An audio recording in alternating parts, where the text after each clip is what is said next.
여러분, 가장 기발한 아이디어는 도대체 어디서 튀어나오는 걸까요? 우린 종종 번뜩이는 영감이 하늘에서 뚝 떨어지거나 소수의 특별한 천재들에게만 주어지는 마법이라고 생각하곤 하죠. 하지만 오늘 우리가 살펴볼 흥미로운 분석 자료는 전혀 다른 이야기를 들려줍니다. 우리의 가장 훌륭한 아이디어들이 실제로 어디에서 기원하는지 그 매혹적이고도 역설적인 비밀을 지금부터 함께 파헤쳐 보겠습니다. 한번 상상해 볼까요? 만약 여러분의 삶이나 업무의 모든 것이 1분 1초의 오차도 없이 완전히 구조화되어 있다면 어떨까요? 엄청 안정적이긴 하겠지만 너무 뻔해서 하품이 나오겠죠. 반대로 아무런 규칙도 없는 완전한 혼돈 상태라면요? 방향성도 없고 연결고리도 없으니 그저 윙윙거리는 무의미한 소음에 불과할 겁니다. 사방이 꽉 막힌 답답한 방이나 이리저리 휘몰아치기만 하는 태풍의 눈처럼 이 두 양극단은 창의성이 자라나기엔 결코 좋은 환경이 아니라는 거죠. 자, 여기서 원본 자료는 우리에게 아주 근본적인 질문 하나를 툭 던집니다. 꽉 막힌 질서 속에서도 텅 빈 혼돈 속에서도 창의성이 자라날 수 없다면 대체 그 마법은 정확히 어디서 일어나는 걸까요? 정답만 따라가는 것도 안 되고 내 멋대로 막 하는 것도 안 된다면 우린 도대체 어디로 가야 하는 걸까요? 그 해답을 찾기 위해서요. 오늘 이 해설에서는 세 가지 전혀 다른 렌즈를 통해 창의성의 비밀을 해독해 볼 겁니다. 창의성의 역설부터 시작해서 카오스 이론, 뇌과학, 예술 철학을 징검다리 삼아 마침내 혼돈의 가장자리라는 목적지에 도달하는 아주 흥미로운 지적 여정이 될 겁니다. 그럼 첫 번째 렌즈부터 바로 끼워볼까요? 카오스 이론에서 말하는 경계 상태입니다. 자연과학이 말하는 통제된 혼돈이 뭔지 한번 들여다보죠. 카오스 이론에 따르면 창의성은 절대 무작위로 툭 튀어나오는 게 아니에요. 질서와 혼돈이 아슬아슬하게 만나는 바로 그 지점, 이른바 혼돈의 가장자리에서 피어난다는 거죠. 기존의 단단한 구조가 새롭고 낯선 변수들과 충돌하는 가장 복잡하면서도 역동적인 상태가 바로 창의성의 놀이터인 셈입니다. 이게 무슨 말이냐면 기존의 규칙을 싹 다 갖다 버리라는 게 아니에요. 아주 탄탄한 기본기 위에다가 예상치 못한 낯선 변수를 아주 살짝 얹어보는 겁니다. 기존 음악에 완전히 새로운 리듬을 타거나 누구나 아는 익숙한 개념에 완전히 새로운 연결고리를 툭 던져보는 거죠.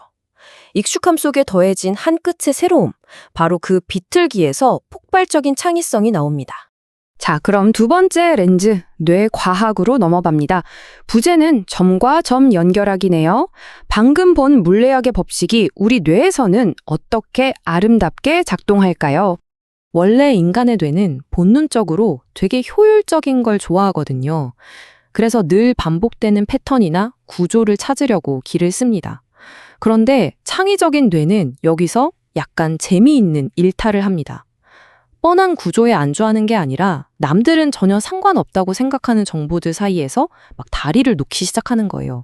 여기 나열된 전혀 다른 분야들의 만남을 한번 보세요. 창의적인 뇌는 완전히 동떨어진 개념들 사이에서 기가 막힌 지름길을 만들어냅니다. 딱딱한 수학 공식에서 아름다운 음악 선율을 뽑아내거나 형태도 없는 감정을 색깔로 칠해버리죠. 전혀 섞일 것 같지 않던 정보들이 뇌 안에서 스파크를 일으키며 새로운 패턴을 만들어내는 겁니다. 그럼 여기서 우리가 평소에 진짜 자주 겪는 미스테리 하나가 풀립니다.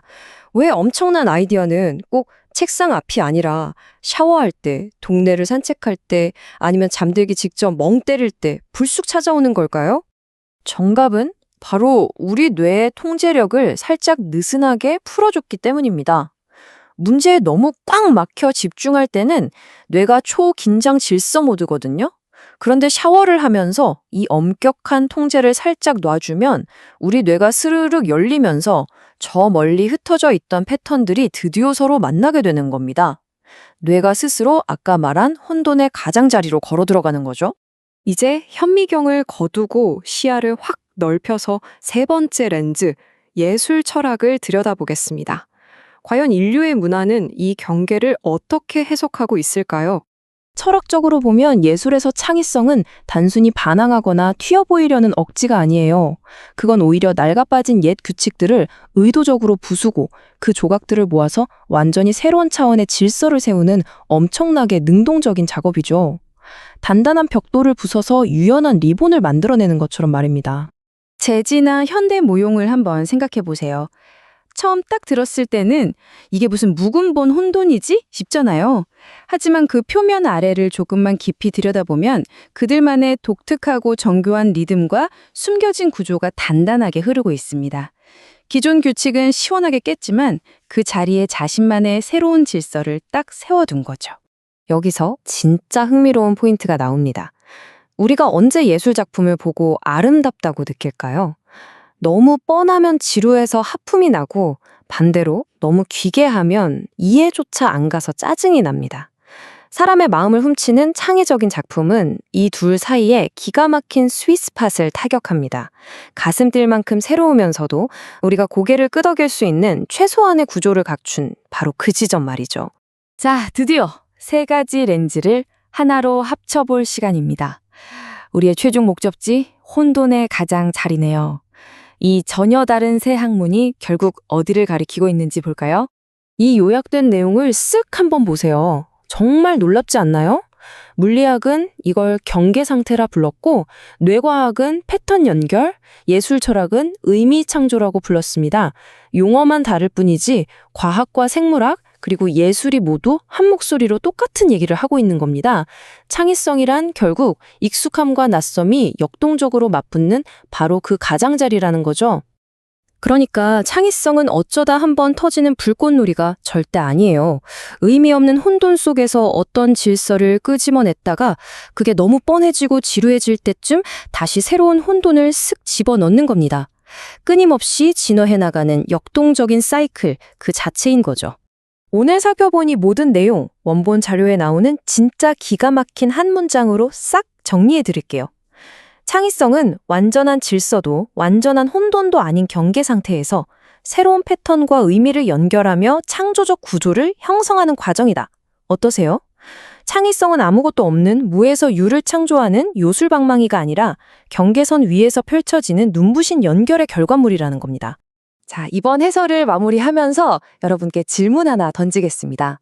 오늘 당장 너무 오래돼서 뻔하고 안전해진 여러분의 일상 속에 아주 약간의 혼돈을 떨어뜨려야 할 곳은 어디인가요?